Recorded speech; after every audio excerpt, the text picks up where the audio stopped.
మీ ఎలాంటి వ్యాపార ప్రకటనలకైనా వెంటనే మా ఛానల్ సంప్రదించండి. ప్రస్తుతం మనతో పాటు ప్రముఖ ఆధ్యాత్మికవేత్త, ఐకాన్ ఆస్ట్రాలజర్, మంత్రతంత్ర జ్యోతిషులు సురేష్ బాబు గారు మనతో ఉన్నారు. గురుగారితో మాట్లాడదాం. నమస్కారం గురుగారు. జై శ్రీమన్నారాయణ. మే నెల విశేషంగా మకర రాశి వాళ్ళకి ఈ నెల ఎలాంటి విశేషాలు జరగబోతున్నాయి, ఎటువంటి విభాగాల్లో వీళ్ళు ఎక్కువగా జాగ్రత్తలు తీసుకోవాలి గురుగారు ఈ నెల?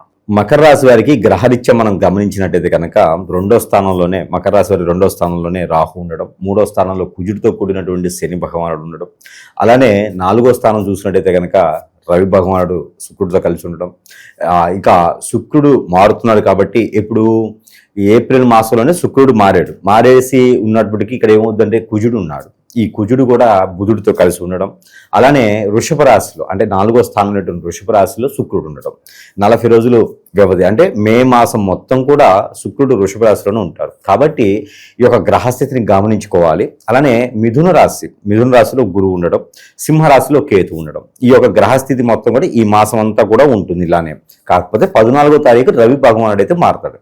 ఎక్కడికి మారుతాడంటే మళ్ళీ శుక్రుడి దగ్గరికి వచ్చేస్తాడు. 14వ తారీఖు మళ్ళీ శుక్రుడి దగ్గరికి వస్తాడు. అంటే ఇప్పుడు మొదటి అధ్యాయం అంటే మే 1వ తారీఖు నుంచి మే 14వ తారీఖు వరకు కూడా వీరు అనుకున్నటువంటి కార్యాలు ముందుకు వెళ్ళడం, అనుకున్నటువంటి శుభకార్యాలకి పాల్గొనడం, అనుకున్నటువంటి అమ్మాయి సంబంధం అబ్బాయి సంబంధాలు కుదరటము, ఆర్థికపరమైన ఇబ్బందులు ఏమైనా ఉంటే కూడా వాటిని మంచి స్థానంలోకి రావడము, అప్పులు ఎక్కడైనా ఇచ్చి ఉంటే కూడా అవన్నీ వసూలు చేసుకోవడం లాంటివి, ఏదైనా వనరులు చేయవలసినటువంటి వ్యాపారం, ఏదైనా కొత్తగా మొదలు పెట్టాలనుకున్నటువంటి వ్యాపారం ఏదైతే ఉందో అవన్నీ కూడా మొదలు పెట్టుకోవచ్చు. 14వ తారీఖు వరకు కూడా. 14వ తారీఖు తర్వాత మొదలు పెట్టకూడదు అంటే మొదలు పెట్టవచ్చు, కానీ ఇప్పుడు మొదలు పెట్టేటువంటి పరిస్థితులు 14వ తారీఖు తర్వాత అయితే కొంత ఉండవు. ఆ గొడవలు అవ్వటం కానీ, మోసపోవటం కానీ, ఎందుకంటే శుక్రుడితో కూడినటువంటి గురువు అంటే మోసపోవటం జరుగుతుంది.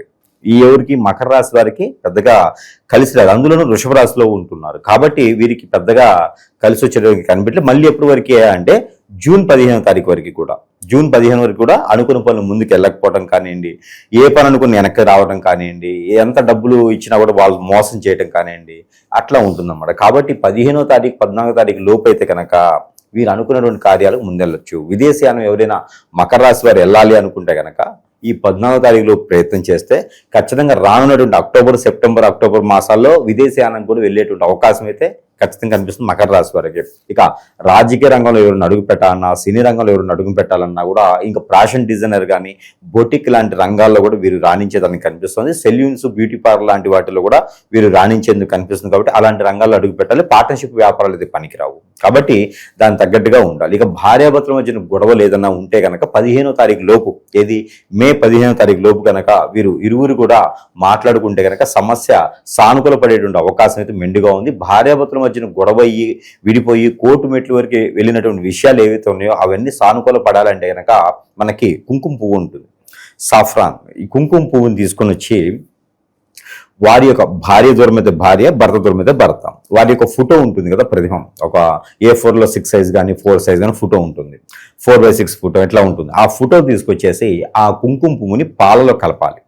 పాలలో కలిపేసి ఒక దూది కాటన్తో దానిపైన రాయాలి, ఫోటో పైన రాయాలి. రాసేసి వారి యొక్క పేరు, వీరి యొక్క పేరు, వీరిద్దరు విడిపోకూడదు, ఎప్పటికప్పుడు మా భర్త మా దగ్గరికి రావాలి, నా భార్య నా దగ్గరికి రావాలి, దూరం అవ్వకూడదు అనేటువంటి చిన్న మనకి మనసులో తలుచుకొని అది 4 మడతలు వేసి దాన్ని ప్లాస్టిక్ చుట్టేసి దారం కట్టేసి ఏదైనా రావి చెట్టు కానీ, వేప చెట్టు కానీ, మామిడి చెట్టు, నిమ్మ చెట్టు, దానిమ్మ చెట్టు, ఇలాంటి చెట్టు, పనస చెట్టు ఏమైనా ఉంటే కనుక ఆ చెట్టు కొమ్మ కట్టేసేయాలి. అప్పుడు వెళ్ళిపోయినటువంటి భార్య కావచ్చు, కోర్టు మెట్లకి వెళ్ళినటువంటి భార్య కావచ్చు, దూరమైనటువంటి భార్య కావచ్చు, భర్త కావచ్చు, మళ్ళీ కూడా ఎలాంటి సత్సంబంధాలు ఉండకపోవప్పటికీ కూడా, అక్రమ సంబంధాలు సత్సంబంధాలు ఉన్నప్పటికీ కూడా మైండ్ మనసు మార్చేటువంటి గుణం ఉన్నా కూడా మళ్ళీ దగ్గర అయ్యేటువంటి అవకాశం అయితే మెండుగా ఉంది. కాబట్టి ఇలాంటి ప్రయత్నం చేయొచ్చు. ఇక రాజకీయ రంగంలో ఉన్నారు, రాజకీయ రంగంలోకి అడుగు పెట్టాలి, రాజకీయ రంగంలో మంచి స్థానం కానీ ప్రఖ్యాతి కానీ రావట్లేదు, పదవులు ఏమి రావట్లేదు, ఏం చేయాలి అర్థం కావట్లేదు, నన్ను వాడేస్తున్నారు కానీ నాకేమీ దక్కుదల లేదు, రోడ్డు కాంట్రాక్ట్స్ కానీ సివిల్ కాంట్రాక్ట్స్ కానీ రావట్లేదు, నేనేదో ఆశపడి రాజకీయంలోకి వెళ్ళాను, బయటకు వస్తే పొరుగు పోతున్నటువంటి మకర రాశి వారు ఎవరైనా ఉంటే కనుక వారు చిన్న పరిహారం ఏంటంటే కనుక శివాలయంలో పంచామృత అభిషేకం కానీ, లేదంటే నీళ్లు మామూలుగా నీళ్లు కాచి నీళ్లు ఉంటాయి కదా, స్నానం చేసిన నీళ్లు, దాంట్లో రేగిపళ్ళు చూర్ణం కానీ, రేగిపళ్ళు ఆకులు ఒక 21 కానీ తీసుకొచ్చుకొని దాంట్లో వేచి కాచుకొని ఆ నీటితో స్నానం చేయాలి. అప్పుడు అనుకున్నటువంటి స్థానంలోకి వెళ్ళేటువంటి అవకాశం అయితే ఖచ్చితంగా వస్తుంది. సినీ రంగంలో ఉన్నవారు కావచ్చు, రాజకీయ రంగంలో ఉన్నవారు కావచ్చు, ఇలాంటి ప్రక్రియ చేసుకోవచ్చు. ఇక వ్యాపారం మొదలు పెట్టాలి, నిరుద్యోగులకు ఉద్యోగం రావాలి, ఉద్యోగంలో అంటే ఉద్యోగంలో మంచి గ్రోతింగ్ రావాలి అనుకునేటువంటి వారు ఎవరైతే ఉన్నారో వారు వచ్చేసి ఆవుకు కానీ లేదా కుక్కకు కానీ ఉప్పు వేయకుండా చేసినటువంటి గోధుమ రొట్టెలు తినిపించాలి. ఇలాంటి చేసుకుంటా ఉంటే ఖచ్చితంగా వారికి అన్యోన్యంగా ముందుకు వెళ్ళడానికి బాగుంటుంది. ఎందుకు ఇలాగా ప్రతిదానికి పరిహారం అంటే కనుక మకర రాశి వారు గత కొంతకాలంగా ఎన్నో రకాల గ్రహాల యొక్క సానుకూలత లేక ఎక్కడేసిన కొంగడు అక్కడగా ఉంటున్నారు అనమాట. కాబట్టి ఇలాంటి చిన్న చిన్న పరిహారాలు ఆ పని కోసం అయితే కనుక చేసుకోవాలి, ఆ పని కోసం చేసుకోవాలి. ఇక ఎంత వయసు వచ్చినా ఉంది, డబ్బులు ఉన్నాయి, డబ్బులు లేకపోయినా కూడా సంపాదించుకోగలుగుతాను, భార్యను పోషించగలుగుతాను, భర్తను పోషించుకోగలుగుతాను, నాకు శక్తియుక్తులనే కానీ పెళ్ళి అవ్వట్లేదు అంటే కనుక ఏం చేయాలి? వీళ్ళకి ఎంత వయసు వచ్చిందండి, రెండో పెళ్లి మూడో పెళ్లి కదా నాకు సంబంధం లేదు, పుట్టిన తర్వాత ఒకటోసారి ఇంకా పెళ్లి కాలేదండి అంటే కనుక ఆ మకర రాశి వారికి ఆ పెళ్లి అయ్యేందు వరకు అయితే మాత్రము ఖచ్చితంగా చెప్పొచ్చు. ఒక ముగ్గురు స్త్రీలకి ఆడవారు ఉంటారు కదా, స్త్రీలకి అడుక్కునే వారికి పెద్దవారికి వారికన్నా పెద్ద వయసు ఉన్నటువంటి కనిపిస్తూ ఉంటారు. అలాంటి వారికి ఆలయాల దగ్గర ఉండే వారికి వీరు నా కుటుంబ సభ్యులు ఉన్నారండి, బంధువుని పిలిచి పండగ చేసుకుంటా అంటే కాదు. వారు తృప్తి పడాలి. బంధుమిత్రులను పిలిచి నువ్వు ఎంతన్నా పెట్టు, పంచపరమాణాలు పెట్టు, నీవంత నిలువెత్తు బంగారం పెట్టు, వాళ్ళు తృప్తి చెందరు. తృప్తి చెందేవారు ఎవరయ్యా అంటే కనుక గుడి మెట్ల దగ్గర అడుక్కునే వారు తృప్తి చెందుతారు. కాబట్టి అలాంటి వారికి ఒక 3 చీరలు, 3 బ్లౌజ్ పీసులు, 2 రకాల ఫ్రూట్స్ తీసుకుని వెళ్ళి అక్కడ వారికి దానం ఇచ్చేసి దండం పెట్టుకుంటే కనుక పెళ్ళి అయ్యేటువంటి యోచన కనిపిస్తూ ఉంటుంది. ఇక అన్ని రకాలుగా ఇబ్బందులు కలుగుతున్నాయి అంటే కనుక ఇక నది, ఏగు, సలయేరు, బ్రహ్మగుండం దగ్గర ఖచ్చితంగా స్నానం ఆచరించాల్సిందే. అవన్నీ కూడా సకల కర్మలు, సకల పాపాలు, సకల క్రియలు కూడా, పెద్దల దోషాలు, పితృదోషాలు అన్నీ కూడా అక్కడ పటాపంచలైపోతూ ఉంటాయి. కాబట్టి ఇలాంటివి చేసుకుంటే చాలా అదృష్టం ఉంటుంది. ఇక ఓవరాల్గా కూడా మనము మళ్ళీ చెప్పుకోవచ్చు. ఏంటంటే ఆ మకర రాశి వారికి చాలా కష్టాలతో ఇష్టంగా స్వీకరించి ఉన్నారు. కాబట్టి ఎవరు ఏ స్థానంలో అయితే చేసుకోవాలో, ఎవరు ఏ పని అయితే చేయాలో అలా చేసుకోవాలి. ఇంకొకటి ఏంటంటే కనుక చెప్పేటువంటి ప్రతి పరిహారం కూడాను వారు సొంత డబ్బుతోనే చేయాలి. అప్పు తీసుకొచ్చో లేకపోతే ఎవరి దగ్గర డబ్బులు తీసుకొనో చేస్తే కనుక ఆ ప్రతిఫలం వారికి వెళ్తుంది. కాబట్టి సొంత డబ్బులు లేదా కష్టపడి సంపాదించిన డబ్బులతో మాత్రమే పరిహారం ఏదైనా చేయాలి, దానం ఏదైనా చేయాలి. ఇకపోతే ఈ యొక్క మకర రాశి వారు విదేశీయానం మొదలు పెట్టుకుంటే చాలా అద్భుతంగా ఉంటుంది. కానీ 14వ తారీఖు లోపే మొదలు పెట్టుకోవాలి. దాని యొక్క సంబంధించినటువంటి తొలి అడుగు అనేది 14వ తారీఖు లోపే వేస్తే కనుక వారు రానున్నటువంటి సెప్టెంబర్, అక్టోబర్ మాసాల్లో విదేశీయానం వెళ్ళేలాగైతే కనిపిస్తుంది. ఆ మేర ప్రయత్నం అయితే చేసుకోవచ్చు. గురుగారు, ఇక శత్రువుల పరిస్థితి ఏంటి? ఎవరి దగ్గర వీళ్ళు ఎక్కువగా మోసపోతున్నారు? ఎవరితో జాగ్రత్తగా ఉండాలి? ముఖ్యంగా ఎవరికి దూరంగా ఉండాలి వీళ్ళు? ఖచ్చితంగా ఈ మాసం మొత్తం కూడా ఆలోచించినట్టయితే కనుక మిత్రులు ఎవరైతే మనతో పాటు ఉండేటువంటి మిత్రులు ఎక్కడైనా షాప్ ఓపెన్ చేస్తే వాళ్ళు వచ్చేసి తోరణపాకు కడుతూ ఉంటారు, అగ్గిపెట్టి పెట్టేసి ఆ స్టవ్ ముట్టిస్తూ ఉంటారు, మొత్తం వాళ్ళే చూపిస్తారు అన్నమాట, హంగామా చూపిస్తుంటారు. నేను లేకపోతే అసలు ఇంక లేడు, ఏమి లేదు అని చెప్పి చూపిస్తూ ఉంటారు. అలాంటి వాళ్ళని దూరం పెట్టాలి. వాళ్ళ వల్లనే ప్రాబ్లం, వాళ్ళ వల్లే సమస్య, వాళ్ళ వల్లనే అట్టడుకుపోయి పద్మవ్యూహంలో ఇరుక్కుపోయేలా ఉంది, ఊబిలో తూరుకుపోయేలా ఉన్నారు. కాబట్టి ఎవరు మిత్రులు లేరు, ఎవరు బంధువులు లేరు, ఎవరు శత్రువులు లేరు అనుకోవాలి. అలాంటి వాళ్ళని దూరం చేస్తే ఖచ్చితంగా బాగుపడేదానికి యోచన ఉంది. వారి వల్లనే ఖచ్చితంగా వీరు పై స్థానానికి కాకుండా కింద స్థానానికి వెళ్ళేలా కనిపిస్తున్నారు. కాబట్టి వారిని కొంచెం దూరంగా పెట్టాలి. మన పర్సనల్ సంబంధించిన విషయాలు కొంచెం దూరంగా చేసుకోవాలి. ఇక వీరికి గండాలు కూడా కనిపిస్తున్నాయి. కొత్తగా ఏదైనా వాహనం కొనుక్కోవాలంటే మాత్రం ఖచ్చితంగా కొనుక్కోవద్దని చెప్తాను నేనైతే. సెప్టెంబర్, అక్టోబర్ వరకు కూడా వాహనాలు లాంటివి ఏం కొనకూడదు. గురువు మారాలి. గురువు మారిన తర్వాత వీరికి అదృష్టం వస్తుంది, ఆటోమేటిక్గా వాహనమే వీరి ముందుకు వస్తుంది. అలాంటివి చేసుకోవాలి. ఇకపోతే వీరికి మాసం మొత్తం కూడా కలిసి వచ్చే కలర్ ఏంటంటే కనుక biscuit colour, lemon colour, orange colour వీరికి అద్భుతం కలిసి వస్తుంది. వీరికి నెంబర్ కూడా కలిసి వచ్చేదానికి ఏంటంటే 4, 6 నెంబరు వీరికి అద్భుతంగా కలిసి వస్తుంది. ఈ రెండే కాకుండా వీరికి కలిసి వచ్చే వారం కూడా గురువారం, శుక్రవారం 2 వారాలు కూడా ఈ మాసం మొత్తం కూడా అద్భుతంగా కలిసి వస్తుంది. ఇకపోతే దేవుని జ్ఞానం కూడా కావాలి ఖచ్చితంగా వీరికి. దేవుని జ్ఞానం ఏంటంటే కనుక దత్తాత్రేయ స్వామికి అభిషేకం కానీ, అర్చన కానీ, పూజించడం కానీ, అలానే వినాయక స్వామివారిని ఎక్కువ కొలుచుకుంటే చాలా మంచిది.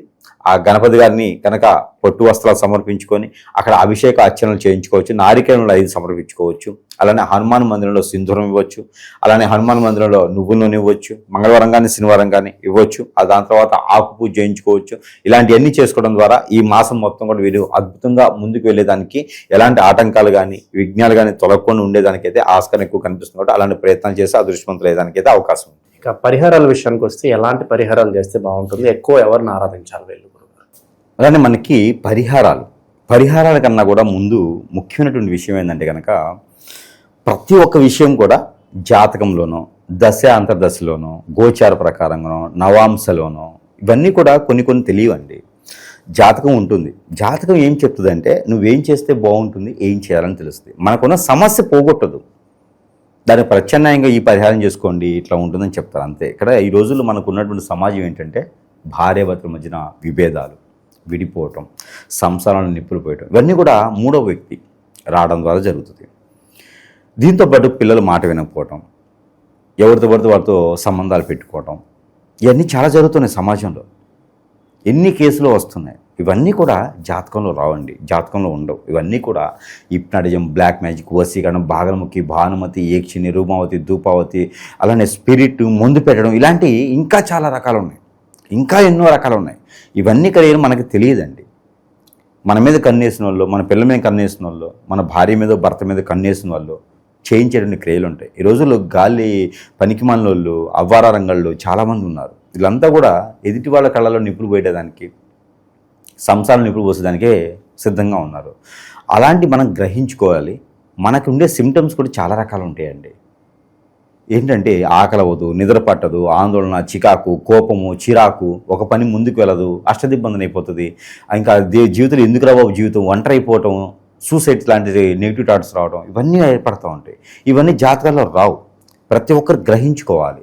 మనకి జరుగుతుంది అంటే హాస్పిటల్కి వెళ్ళడం కాదు. ఆరోగ్య సమస్య వచ్చినప్పుడు ముందు గురువు దగ్గరికి వెళ్ళాలి. గురువు లేదమ్మా నీకు నిజంగానే ఆరోగ్య సమస్య అంటేనే అక్కడికి వెళ్ళాలి. ఇవన్నీ కూడా ప్రతి ఒక్కరు గ్రహించుకోవాలి. భార్యాభర్తలు దూరం అవుతున్నారు కదా, బిడ్డలు దూరం అవుతున్నారు కదా అంటే ఏదో జరిగితేనే వెళ్తారండి. లేకపోతే ప్రేమ ఉంది, అభిమానం ఉంది, ఎందుకు వెళ్తారు వేరే వారి దగ్గరికి? ఖచ్చితంగా ప్రతి ఒక్కరు గ్రహించుకోవాలి ఈ విషయాన్ని. అలా మీ ఇంట్లో మీ వారికి కానీ మీకు కానీ అలాంటి ఏమైనా సిమ్టమ్ ఉందంటే మాత్రం ఖచ్చితంగా సంప్రదించాల్సిందే. ఇది గురువుగారి దగ్గర మాత్రమే పరిష్కారం దొరుకుతుంది. అంతేగనక మొహమాటానికో, సిగ్గుకో, బిడియానికో పోయేసి ఆయని చేసేస్తే ఇంకేం ఉండదండి. ప్రతి ఒక్కరు గ్రహించుకోవాలి. ఇకపోతే మనకి పరిహారాలకు వచ్చేటప్పటికీ అయితే మనకి పరిహారాలు అంటే ఏమవుతుందంటే కనుక మకర రాశి వారికి పరిహారాల కన్నా కూడా ముందు మన దగ్గర ఎన్నో రకాల మంత్రోచ్చారణ చేసినటువంటి వస్తువులు ఉంటాయి. ఈ వస్తువులు మన అందరికీ కష్టాలు ఉంటాయి. కష్టాలను ప్రతి ఒక్కరు మన దగ్గర రావాలంటే అవ్వదు, వారికి ఉన్నట్టు స్థితిగతుల ప్రకారం. కానీ మనము వారి కోసము మంత్రోచ్చారణ చేసి వారి సమస్య ఏముంది ఆ సమస్యకి సరైనటువంటి పరిష్కార మార్గంలో చూపించేటువంటి విధంగా కొన్ని వస్తువులు ఇస్తున్నాం. దాంట్లో ముఖ్యంగా ఈ యొక్క యంత్రాన్ని, దీంట్లో ఎన్నో రకాల యంత్రాలు ఉంటాయండి. ఇది వాల్ పెట్టుకునేలాగా హాల్లో పెట్టుకోవచ్చు, పూజ మందిరంలో పెట్టుకోవచ్చు, కిచెన్లో పెట్టుకోవచ్చు. ఈ యొక్క యంత్రం ఇంట్లో ఉంటే అష్టైశ్వర ప్రాప్తి కలిగించేందుకు దారి దొరుకుతూ ఉంది. ఈ యొక్క కుబేర యంత్రం ఉంది, లక్ష్మీ యంత్రం ఉంది, ఇందులోనే గాయత్రి యంత్రం ఉంటుంది, ఇందులోనే వాస్తు యంత్రం ఉంటుంది. ఇంట్లో ఏదైనా చికాకులు ఉన్నా, పరాకులు ఉన్నా కూడా ఈ యంత్రం పెట్టుకుంటే చాలు. అలాంటి యంత్రాన్ని నేను మన ప్రజలకైతే పూర్తి ఉచితంగా ఇస్తున్నాను. దారి ఖర్చులకు మాత్రమే తీసుకొని పూర్తి ఉచితంగా ఈ యంత్రాన్ని ఇస్తున్నాను. కాబట్టి ఎవరికైనా కావాలంటే కూడా సంప్రదించవచ్చు. దీంతోపాటు మకర రాశి వీరికి కొంచెం స్ట్రెస్, ఆలోచన విధానం, చిన్న విషయాన్ని కూడా సూక్ష్మంగా చూసేటువంటి తత్వం, ఏ పని చేద్దాం ముందుకెళ్ళినటువంటి విధానం ఉన్నది. అలాంటి వారికి ఇది క్యాండిల్. ఈ క్యాండిల్ ప్రతినిత్యం కూడా, ఈ క్యాండిల్ 21 రోజు వస్తుంది. ప్రతినిత్యం కూడా ఒక 5 నుంచి 10 నిమిషాలు వెలిగించి దీనికి వెళ్ళి ఇలా చూస్తూ ఉండాలి. మనలో ఉన్నటువంటి నెగిటివిటీ, చెడు, మనమే చేయించే చెడు క్రియలు అన్నీ కూడా కొంతమేర ఉపశమనం లభ్యపడుతుంది. కాబట్టి ఇలాంటి క్యాండిల్ తీసుకోవచ్చు. దాంతోపాటు ఇంకా ముందుకు వెళ్ళట్లేదు, నరదిష్టి, నరఘోష ఉంది, ఏం అర్థం కావట్లేదు, ఏం పని చేసినా ముందుకు వెళ్ళట్లేదు, నా మీద పడి ఏడుస్తూ ఉన్నారు అన్నటికి ఉంగరం. ఇది స్టోరే కాదు, వారి సమస్యను బట్టి స్టోర్ మారుతుంది. యంత్రాలు అయితే ఉంటాయి, లోపల అడుగున యంత్రాలు ఉంటాయి. వేసి మనము ఈ ఉంగరాన్ని సమర్పిస్తున్నాము. సరసమైనటువంటి ధరల్లోనే వారి చెంతకే చేర్చేటువంటి సదవకాశం కూడా మన దగ్గర లభ్యపడుతూ ఉంది. కాబట్టి ఇలాంటి ఉంగరాన్ని వారు తీసుకుంటే కనుక ప్యూర్ వెండితో చేయించినటువంటి ఉంగరం. ఇలాంటి వారికి అన్ని రకాల సమస్యకి పరిష్కారం దొరికేలాగా, గ్రోతింగ్ అయ్యేలాగా ఉంటుంది. కాబట్టి ఇక వీటితో పాటు ఎన్నో రకాల వస్తువులు మంత్రోచ్చారణ చేసుకుని వారి సమస్యను బట్టి పరిష్కార మార్గం చూపించేందుకు ఖచ్చితంగా ఏర్పడుతుంది. ఇక చిన్నపాటి పరిహారాల్లో ఒకటి ఆల్రెడీ పరిహారాలు ముందే చెప్పుకున్నాం. ఇక ఓవరాల్గా చేసుకున్న పరిహారం ఏంటంటే కనుక ఎక్కడైనా సమీప దూరంలో దుర్గమ్మ వారు కానీ, లలితమ్మ వారు కానీ, పార్వతి అమ్మవారు కానీ ఉంటే అక్కడ కుంకుమార్చన చేయించుకుని ఆ కుంకుమని కనుక ప్రతిరోజు నుదుటిని ధరించుకున్నట్టయితే కనుక ఎన్నో రకాల సమకూలపడే వాతావరణం లభ్యపడుతుంది. కాబట్టి ఇలాంటి ప్రయత్నాలు చేసుకొని అదృష్టవంతులు అవ్వచ్చు మకర రాశి వారు. ఓవరాల్గా ఈ రాశి వాళ్ళకి ఈ మాసం ఎలా ఉండబోతుందో మంచి విశ్లేషణ అందించారు. ధన్యవాదాలు.